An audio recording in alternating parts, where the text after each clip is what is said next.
মুসলিমদের তৃতীয় পবিত্রতম স্থান ও ইহুদিদের কাছে টেম্পল মাউন্ট নামে পরিচিত আল আকসা চত্বর পরিদর্শনে গিয়েছেন ইসরায়েলের জাতীয় নিরাপত্তা মন্ত্রী ইতামার বেন-গাভির। স্থানীয় সময় সোমবার জেরুজালেম ডে উপলক্ষে তার নেতৃত্বে প্রায় ৯০০ চরম ডানপন্থী ইহুদি আল আকসা প্রাঙ্গণে প্রবেশ করে।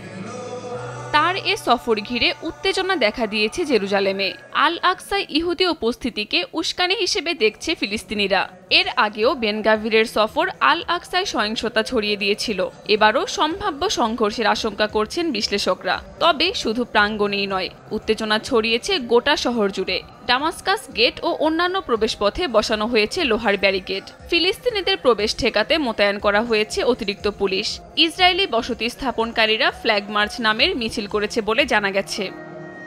আল আকসা চত্বরে অবস্থিত মুসলমানদের কাছে পবিত্র কুব্বাতুস সাখরা ও কিবলি মসজিদ। অপরদিকে ইহুদিদের দাবি স্থানটিতে তাদের প্রাচীন টেম্পল ছিল। ১৯৬৭ সালের ৬ দিনের যুদ্ধে ইসরায়েল পুরো জেরুজালেম দখলে নেয়। সেই উপলক্ষে উদযাপিত হয় জেরুজালেম ডে।